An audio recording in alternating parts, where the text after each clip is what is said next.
Hello and good morning, traders. Welcome to the Elite Traders Group morning market update. The first one of the year, actually, on the 11th of January 2012. Hope everybody had a great Christmas and New Year. Looking at entering the markets, we're seeing some volume flood back in, which is really nice to see. Now, guys, firstly, to kick it off, we've got the Dow Jones cash chart up, and look, we can see that it has slowly made its way higher and higher. This is despite continuing concern and fear coming out of the Eurozone. Are we going to continue seeing upside here back to its recent resistance of around 12,700? That's the question, and right now it is looking very bullish. I think we are going to continue seeing this January Christmas rally. Now, as we go through the economic calendar today, just compliments of daily FX so we know what's happening.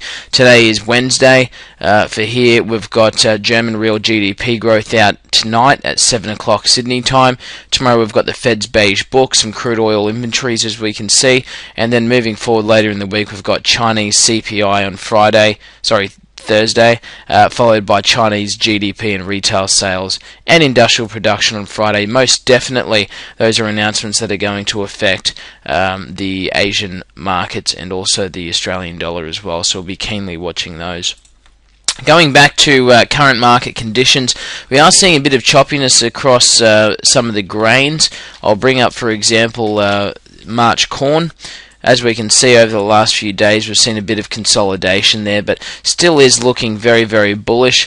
With the likes of soybeans and wheat are very much looking the same as well as I bring them up. So they're all moving in sync now, but seasonally we should continue to see these go up. We will be looking at possibility of a breakout there at $12.50 on soybean oil. In terms of open positions, we put out a recommendation yesterday, but we've been very light on just until we see some volume and some direction within these markets.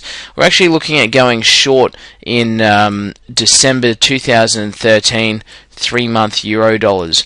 Now that's currently trading at 99.23. We've actually entered a position here short at 99.22 with a stop loss at 99.28. If you look back, that is above, it's actually a record high for that particular contract, our stop loss. So we're looking at further downside there, and we will await that in the next couple of days. Look to act on any maintenance of those markets quite quickly.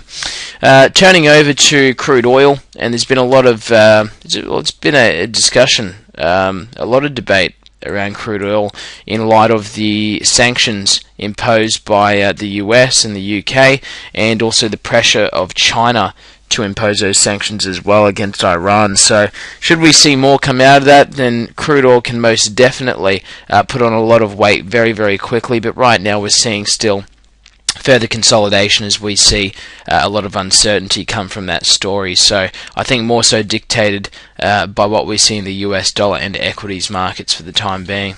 Having a look at some currencies, in the Australian US dollar, as we can see here, is showing some strength. We're sitting now at about 1.029, still in that consolidation phase. We don't have a trade on that just as yet. Another one which is quite interesting, which we've been watching for a while, is the Euro Aussie, and we can see that that has just fallen out of bed in the last 15 days of trade. Have a look at this. From that 130, it's broken through that huge support that it previously had, and I mean it was big support, and has just crashed over 600-700 pips now down through that. So do you catch a falling knife in this one? Not just yet. I think wait and watch. Hey guys, thanks very much for listening to the Elite Traders Group update for this morning.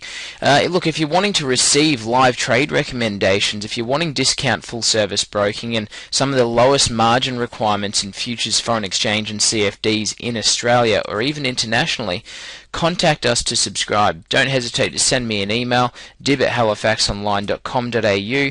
My phone number's down there, both local and international, or at least for the daily reports. Don't hesitate to subscribe and leave a comment in the section below.